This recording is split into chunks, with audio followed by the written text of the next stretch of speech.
Greetings and salutations, everyone. My name is Xavier Worthy, and welcome to my YouTube channel. Today, I'm going to be talking about my Week 9 wide receiver rankings for the 2024 fantasy football season. Over the course of today's episode, I'm covering all topics related to the wide receiver position, beginning with matchups, then transitioning into talking about my top 40 wide receiver rankings.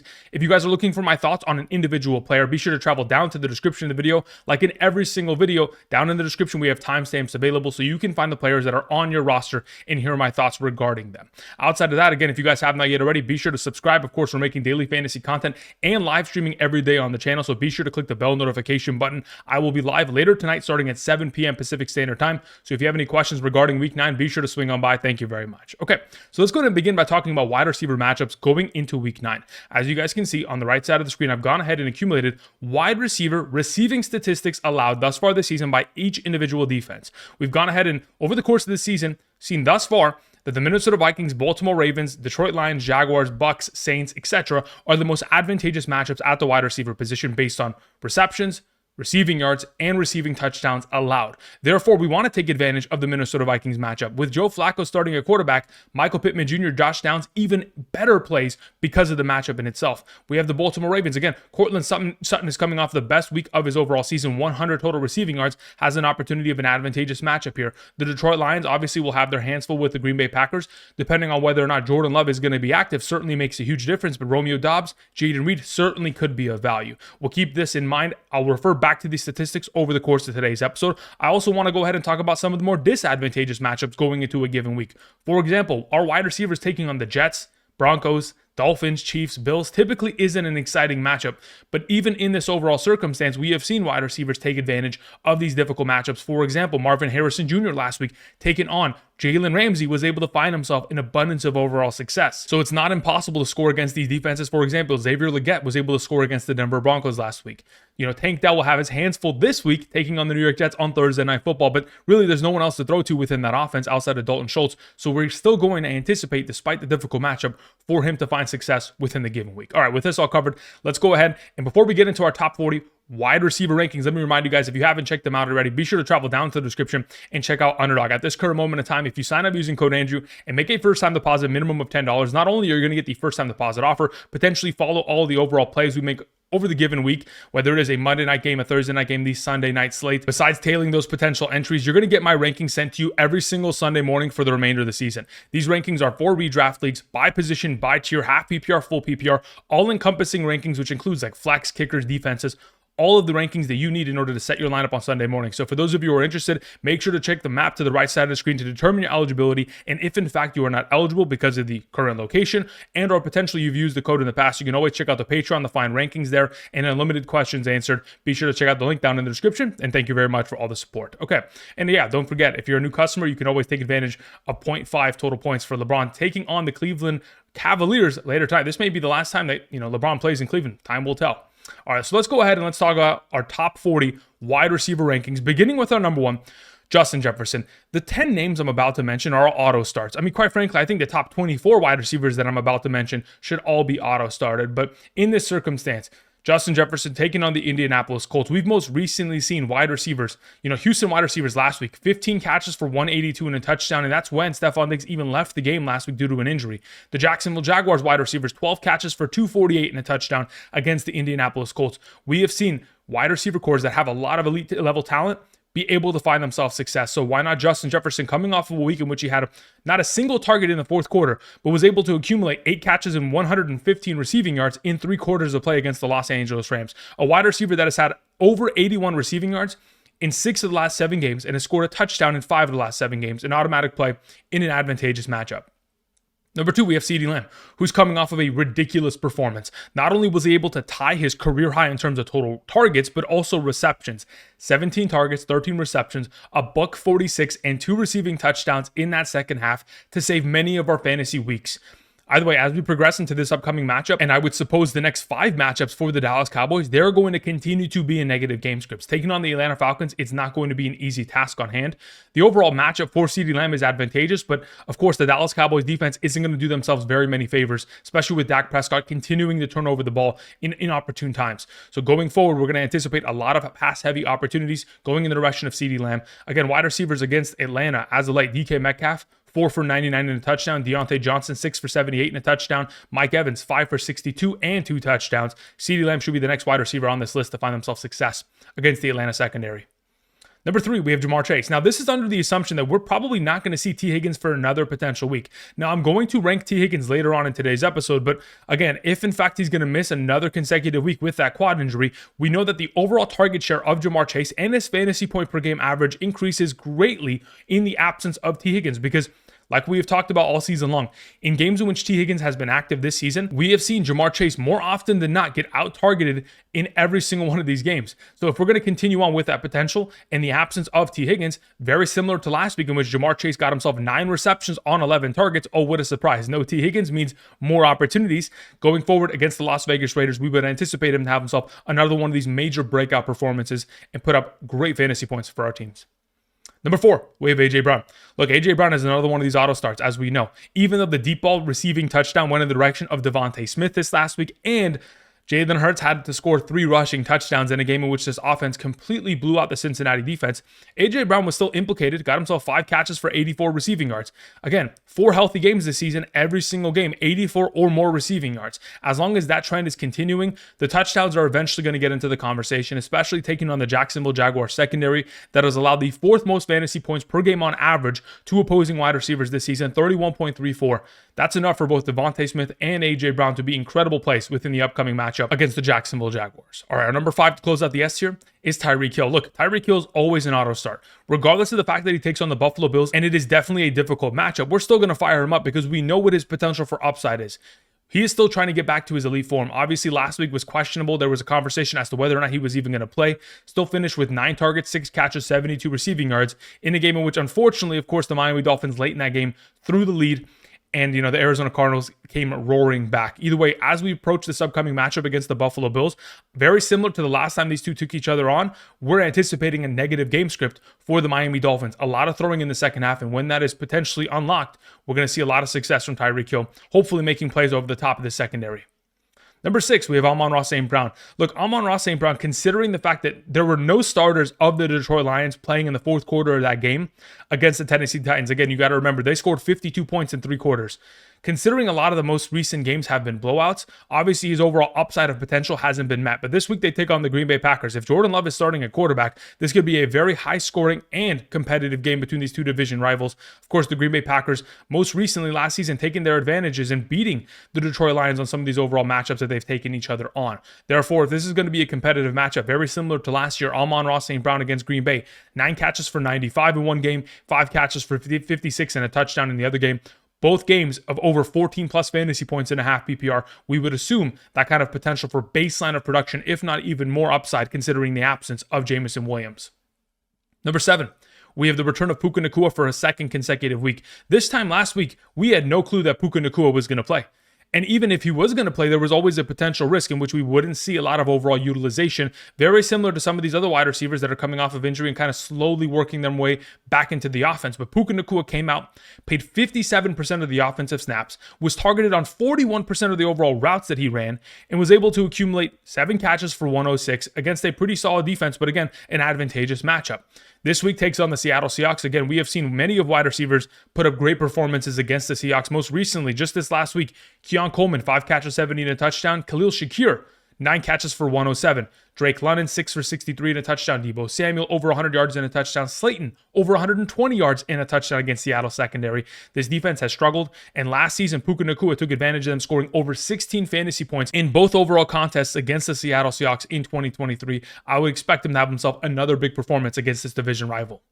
Number 8, we have Drake London. Now, even though Drake London is coming off of his worst performance of the season since week 1, again, prior to Sunday's game in Week 8, in which he took on the Tampa Bay Buccaneers, 5 of the last 6 games prior to that had consisted of 14.4 or more fantasy points in a half PPR scoring format. We know what his capabilities are. We know that he's an elite level wide receiver that is given elite level opportunity when he is in a matchup which is very much so competitive. Unfortunately, in this game, there was a huge advantage from Kyle Pitts taken early. Darnell Mooney found himself with a touchdown. even a receiving touchdown to, Bijan Robinson. Typically within the Atlanta Falcons offense, Drake London's the touchdown guy and not these other three options. But again, there are going to be weeks in which he doesn't find himself with the red zone targets. Again, we've talked about it earlier this season. Amongst all players in the National Football League, he's top 3 in terms of total red zone targets and top 3 in also red zone touchdowns. Even though it didn't go in his direction against the Tampa Bay Buccaneers this week, taking on the Dallas Cowboys, should be implicated to find himself in the end zone and have himself a bounce back performance.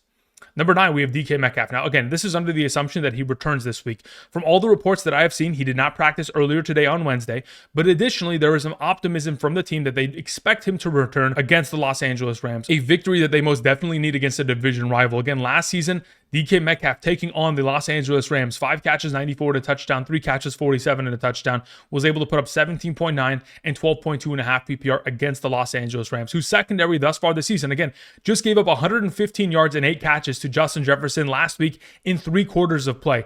The expectation is that, of course, DK Metcalf, if healthy and back, is an auto start within the upcoming matchup. Number 10, to close out the A tier, is Malik Nabers. Slowly but surely, we're trying to build back his elite level of opportunity. Coming off of a week in which he had 13 targets, 7 catches, 71. Could have had himself a couple extra targets. Unfortunately, was able to drop a couple of those passes. But as we're building him back up, has an opportunity of taking on the Washington Commanders. This defense has played significantly better since the last time Malik Nabers saw them in week 2. But in that game, 18 targets, 10 receptions, a $127, and a receiving touchdown for nearly 24 fantasy points and a half PPR. If, in fact, Brian Daboll is going to continue to scheme up Malik Nabers in the same way in which he did last time out against the Washington Commanders, we should be expecting a huge performance in a bounce-back game to get him back on track into the elite level of the wide receiver conversation. Number 11, the thumbnail of today's episode, is Chris Olave. Chris Olave, again, the expectation going into this week against the Carolina Panthers is that Bryce Young will be starting at quarterback for the Carolina Panthers, and Derek Carr should be returning for the New Orleans Saints. Therefore, everything is primed and ready for a potential repeat of week 1, in which the New Orleans Saints blew out the Carolina Panthers 47-10. I'm expecting this to be a little bit more of a competitive game, but what the fact of the matter is that the Carolina Panthers secondary and run-stop defense does not exist. And in the absence of Rashid Shaheed, Chris Olave should see himself a lot of opportunity, just in the same way in which he did last week, 14 total targets. We've most recently seen wide receivers of the caliber of Sutton, 8 catches, 100 yards. McLaurin, 6 catches for 98. Even Drake London, 6 for 74 and a touchdown. DJ Moore, 5 for 105 and 2 touchdowns. Wide receiver ones against this defense have dominated. Chris Olave would be the next man up to have himself a huge performance against a division rival. Number 12, speaking of Terry McLaurin, we have Terry McLaurin taking on the New York Giants. Look, Terry McLaurin in the National Football League amongst all wide receivers leads in terms of total air yards. As long as Jaden Daniels continues to air it out, if we remember this most recent week against the Chicago Bears against Stevenson, was able to have himself a 60-yard bomb caught down the sideline. As long as those opportunities are there, of course, Terry McLaurin is implicated to have himself major weeks. Since week 3, he has been the number 1 overall wide receiver in terms of air yards per game on average, with 126 per game. A ridiculous number. Now has an opportunity of taking on the Giants, who, again, he has found himself success in the past year over year. On this channel, I have named Terry McLaurin the Giants killer because every time he has gone out against them in his career, he typically puts up major performances. Most recently, we have seen wide receiver ones dominate against this defense, putting up 70-plus receiving yards from Pickens, A.J. Brown, Jamar Chase, T. Higgins, and CeeDee Lamb. The expectation is another big game here from Terry McLaurin and this Washington Commanders offense. Number 13 is Garrett Wilson. Look, the fact that they brought in Davante Adams really hasn't impacted Garrett Wilson negatively. In fact, it's actually helped him. By having Davante Adams on the opposite side of the field, just in the same way that we have talked about Jamar Chase being on the opposite side of the field of T. Higgins, it opens up more opportunity. There's a reason why Garrett Wilson had himself over 100 receiving yards against the New England Patriots. That's 3 of the last 4 games with over 100 receiving yards for Garrett Wilson. He was number 4 amongst all wide receivers last week in terms of total air yards. And as long as the opportunities are going to continue to go in his direction, again, 169 air yards last week, a 21.0 ADOT. That's an average depth of target, 21.1 yards down the field. A ridiculous number. Now has an opportunity on Thursday night, a get-right game against the Houston Texans, which are allowing the 7th most fantasy points per game, nearly 28 on average to opposing wide receivers. I anticipate Garrett Wilson to have himself another big performance here and hopefully score himself a touchdown this week. Number 14, we have Cooper Kupp. Now, even though Cooper Kupp did look slow and looked like he was still dealing with that ankle injury last week, played himself 50% of the overall snaps with Puka Nacua, additionally was targeted on 29% of the overall routes that he ran, and played 70% of his overall snaps from the slot position. The reason why I bring this up is because slot receiving options against the Seattle Seahawks have dominated a lot as of late. Again, most recently against the Buffalo Bills, the Seattle Seahawks gave up 5 catches, 67 to slot receiving options. Atlanta, 6 for 40 and a touchdown. San Francisco, 4 for 105 and a touchdown. Slot receiving options against Seattle have found themselves a lot of success. And of course, Cooper Kupp, Matthew Stafford, very familiar with their division rivals, should be able to find themselves a lot of success within the given week. Number 15, we have Zay Flowers. Again, there's been a lot of news regarding Deontay Johnson. He's not going to play much this week. But for those of you who are wondering, even when Deontay Johnson becomes a primary starter in this offense, he is not going to impact Zay Flowers negatively as many may expect. Again, you got to remember, Zay Flowers, thus far this season, has found himself 43% of his targets, 46% of his receptions, 50% of his receiving yards, and 100% of his receiving touchdowns from the slot position. Therefore, if he's a primary slot receiving option, taking on the Denver Broncos defense shouldn't be an issue. Jaquan McMillan, their primary nickel cornerback, has allowed the second most targets, receptions, and third most receiving yards to opposing slot receiving options. Of course, the Denver Broncos have had their hands full with slot receiving options. Therefore, this week, we're anticipating Zay Flowers to continue his streak of success in the 5 competitive games that the Baltimore Ravens have played. And Zay Flowers is getting himself 7 or more touches in each of these games. He's averaging over 15 fantasy points and a half PPR. Should see himself another big week here. Number 16, we have Josh Downs. I talked about it all last night during the live stream. Josh Downs is going to find himself in abundance of success in the last 3 games in which he has played with Joe Flacco, averaging 10 targets, 8 receptions, 72 receiving yards, and scoring a receiving touchdown in 2 of the 3 games, averaging 15.2 fantasy points per game in those matchups. And now this week has an opportunity to take on the best matchup at the wide receiver position, taking on the Minnesota Vikings. Minnesota Vikings have allowed the following statistics to opposing slot receiving options. LA Rams, 3 catches, 38 and a touchdown. Detroit, 6 for 85, 2 touchdowns. The New York Jets, 8 for 71 and a touchdown. Again, the nickel cornerback of the Minnesota Vikings, like I've talked about all season long, Byron Murphy cannot stop opposing wide receivers. Josh Downs with Joe Flacco should dominate. Number 17, speaking of a slot receiving option, we have DeVonta Smith, who takes on the Jacksonville Jaguars. And I know I've said it ad nauseum over the course of the last couple weeks, but slot receiving options against the Jacksonville Jaguars find themselves in abundance of success. And even though Demario Douglas got ill in that London game and last week Jordan Love had to get injured and really did limit the overall upside of Jayden Reed, I'm telling you, there's been a trend all season long. And even though the Jaguars have escaped it the last 2 overall matchups, DeVonta Smith is here to expose them as a fantastic matchup, as they have already given up the 4th most fantasy points per game on average to opposing wide receivers. I'm anticipating DeVonta Smith to get himself a lot of utilization out of the slot position, but now also get himself maybe more utilization deep down the field. Making a reception of 40 yards and a touchdown hopefully gets him more opportunities in that overall share in comparison to it all going to A.J. Brown every single week. Number 18, we have Brian Thomas Jr. of the Jacksonville Jaguars. Obviously, he's still on the injury report. We're going to hope that he plays. Obviously, last week, in the overall injury situation, still only played 51% of the overall snaps, but got himself 3 receptions, 60 yards, and a receiving touchdown, saved many of our overall lineups. But if in fact he is at a full capacity, in the absence of a Gabe Davis potentially, and for sure Christian Kirk, and even Travis Etienne, we're going to be in a position in which Brian Thomas Jr. should see himself a boatload of targets, especially against the Philadelphia Eagles, in which they're going to be in a negative game script. Again, we have seen wide receivers like Jamar Chase, 9 catches, 54 and a touchdown. Mike Evans, 8 for 94 and a touchdown. Chris Olave, 6 for 86 and a touchdown. Wide receiver ones can take advantage of this overall matchup. I'm anticipating Brian Thomas Jr. to do so this week. Number 19, we have T. Higgins. Again, this is under the assumption that he plays. Now, again, he's still ailing with the quad injury, but if in fact he is going to get himself to a healthy standing and play against the Las Vegas Raiders, I would anticipate him to not only out-target Jamar Chase, but continue to be a dominant force for fantasy purposes. In the last 3 healthy games he has played, 24.8, 11.2, and 16.2. But we all know that T. Higgins every season, the reason why he has been limited and been a lesser option for fantasy is because he gets injured all the time. That's just a fact of the matter. Once he's healthy, he is an auto start every time out. But until then, of course, we leave him at number 19 just to be safe, depending on whether or not he's able to, of course, recover within the given week. Number 20, we have Marvin Harrison Jr.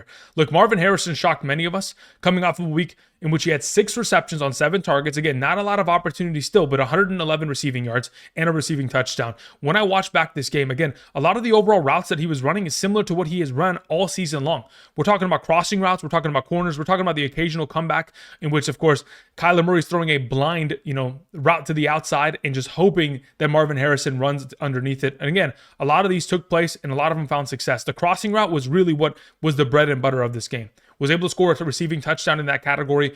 Foot races with, guys like Jalen Ramsey. Jalen Ramsey's not going to be able to keep up with a receiver of this caliber. Obviously, Jalen Ramsey's older, he's slower, and because of that, Marvin Harrison took advantage of it. This week, again, we have the Chicago Bears matchup. If he lines up against Jalen Johnson every single down, we are in absolute shambles. But if in fact Stevenson is going to be put in the direction of covering Marvin Harrison in any circumstance here, again, Terry McLaurin coming off a huge week against Chicago because of a 60-yard bomb down the sideline, if that's going to go in the direction of Marvin Harrison, could have himself a solid performance here. Just be careful with Jalen Johnson. Number 21, to begin the D tier, we have Tank Dell. Look, Tank Dell has nobody else available. Stefon Diggs out for the season. Of course, Nico Collins not returning until next week. And because of these injuries, we have an opportunity of Tank Dell to hopefully get himself more than 4 receptions in a game. The last 2 weeks consecutively, 4 targets each game. Hopefully, CJ Stroud is going to wake up and realize, man, I got to get him more targets. I got to send the ball in his direction far more often. Because if they're not going to do so, they're easily going to lose this game on Thursday night against the New York Jets. Again, they don't have very many weapons. In the last time within this offense that we have seen Tank Dell play without a wide receiver one outside of, Nico Collins and Stefon Diggs, when he is by himself, 14 targets, 6 catches, 56 at a touchdown, nearly 16 fantasy points back in week 10 of the 23 season. So again, if given the opportunity, hopefully Tank Dell is going to be able to take advantage of it and put together a huge performance with a high opportunity margin in comparison to 4 targets per game that we've recently seen. Number 22, we have Courtland Sutton. Like I mentioned earlier, coming off of the best game of his season, 11 targets, 8 receptions, 100 receiving yards, 22% target share this season thus far with Bo Nix. But if we exclude the week 7 game, in which he didn't see a single target, of course, has had himself a 25% target share.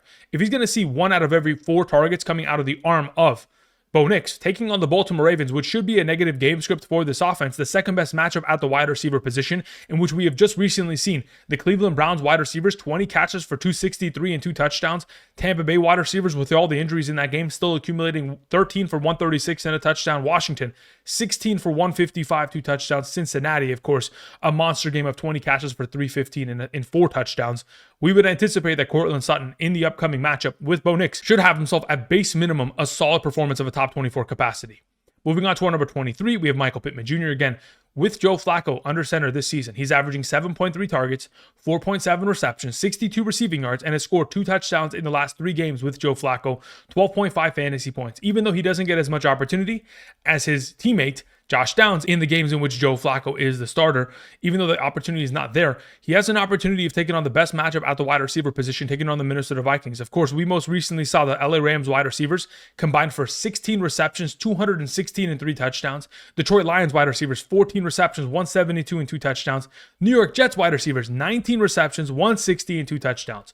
Wide receivers find themselves in abundance of success against the secondary.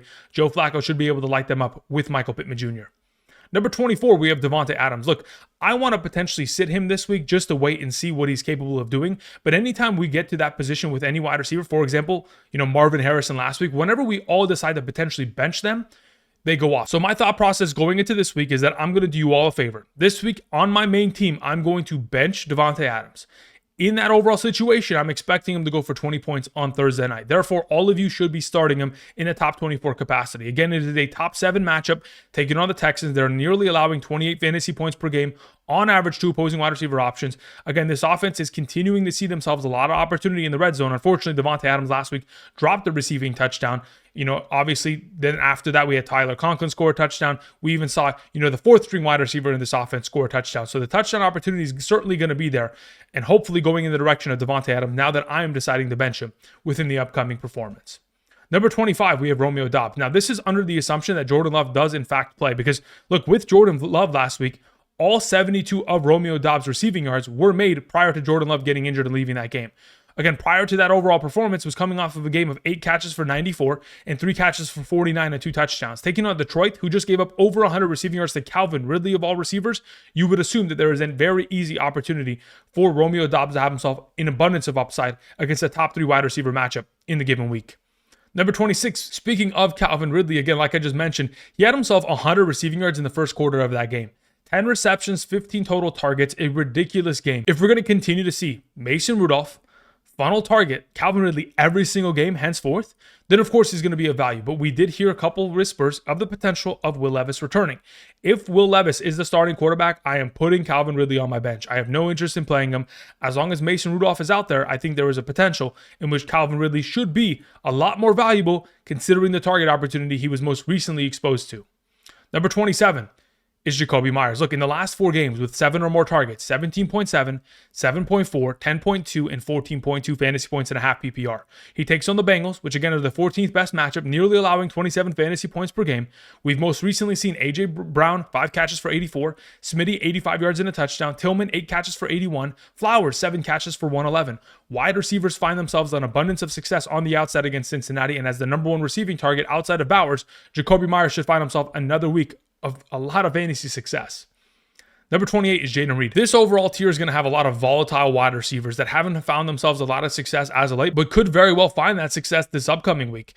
Jayden Reed, obviously the last 2 performances in advantageous matchups, hasn't been able to find success. But when you're taking on Detroit and it's going to be a pass-heavy approach, most likely, I would anticipate if in fact Jordan Love is active, Jayden Reed's an auto start in a top 30 capacity. Otherwise, if in fact we do not have Jordan Love, do not expect to play Jayden Reed in any sort of capacity in any sort of league. Moving on to our number 29, we have DJ Moore. Look, speaking of volatility, the lack of targets that Caleb Williams has sent in his direction often has to do with the fact that Caleb Williams refuses to push the ball down the field. And because of this, it may not be a great overall matchup for DJ Moore because the Arizona Cardinals, their secondary has not played well. They've given up nearly 28 fantasy points per game on average to opposing wide receivers. They are the 8th best matchup at the position. Again, most recently, Tyreek Hill 6 for 72, Doubs 2 receiving touchdowns, Ayuk for 147, McLaurin for 52 and a touchdown. Wide receivers find success, but if in fact Caleb Williams is not willing to push the ball down the field, again, DJ Moore's upside is capped. Number 30, we have Jaylen Waddle. Again, Jaylen Waddle, we're expecting a negative game script against the Bills. Again, we expect the Bills to take an early lead and continue to run the ball down this Miami Dolphins, defense throat because they cannot stop the run. On top of that, they've had themselves a lot of troubles offensively in order to put together great drives. And because of this, Jaylen Waddle hasn't seen himself very many total opportunities. Thus far this season, in games in which he has played with a healthy Tua Tagovailoa, 6 and 5 targets. Those are not enough total opportunities. We need to get him 8 to 9, maybe even double-digit targets within a given week to have him far more relevant, to position him in a higher overall standing within the rankings. Number 31, we have Cedric Tillman, a waiver wire darling that hopefully for the remainder of the season will be one of these guys that we will not regret picking up and continuing to start. Coming off of, again, thus far this season, coming off of a huge performance of 7 catches for 99 and 2 receiving touchdowns for 25 fantasy points. Last week was number 6 amongst all wide receivers in terms of total air yards, had a 22% target share within the offense, and 5 of his total 9 targets were on third down. When Jameis Winston needed to get a first, he looked in the direction of Cedric Tillman, which leads me to believe that if we're going to be in a situation where Jameis Winston already trusts him this much, I don't care about what the target competition consists of, Jerry Jeudy, Elijah Moore, David Njoku, etc. He is expected to have himself another major week here for fantasy purposes. 32, we have Khalil Shakir taking on the Miami Dolphins. Last time out against the Miami Dolphins, 5 targets, 5 receptions, 54 receiving yards, and a lot of that done in the first half because in that second half, no Tua Tagovailoa, and the Bills had taken a 20-point lead by then. It was just running out the clock in the second half. So Khalil Shakir wasn't able to get himself a lot of utilization, but thus far this season has got himself a 25% target rate in terms of targets per route ran and a 21% target share within this offense in the healthy games he has played. Taking on the Miami Dolphins should be a piece of cake for Khalil Shakir, the favorite target of Josh Allen. Number 33, we have Ladd McConkey, another one of these favorite targets for their quarterbacks. Ladd McConkey leading the team in terms of total targets, receptions, receiving yards, and soon-to-be receiving touchdowns, coming off another amazing week of 111 receiving yards and 2 receiving touchdowns. Now has an opportunity of taking on Cleveland, who have struggled against opposing slot receiving options. We have seen them giving up 6 catches and 84 receiving yards to Baltimore slot receiving options. Cincinnati, 3 catches for 39 and a touchdown. Philadelphia, 4 for 86 and 2 touchdowns. Washington, 4 for 88. Ladd McConkey expected to have himself another major week here within the offense. Number 34, we have Keon Coleman. Look, Keon Coleman, I'm expecting to continue to compete with Amari Cooper. And even though they are giving him all of the opportunities you could possibly ask for, we're talking about the red zone targets. 2 targets. The first play, obviously, he dropped it. The next play, they came back to him. He caught it. So as long as they're giving him red zone fates, They're giving him the deep ball receptions, which again, they're continuing to send in his direction. They're giving him zone beaters in which they're allowing him to go sit in the pockets in which he's wide open. And on top of it, giving him bubble screens, they're getting him implicated in all overall receiving kind of categories within this offense. As long as he is making plays deep down the field and close to the line of scrimmage, the opportunities are there. And of course, Josh Allen is continuing to build more and more of a rapport with him, having scored over 14 fantasy points in each of the last 2 games. Maybe a disservice, but again, it's under the assumption that there is going to be a bigger role for Amari Cooper going forward.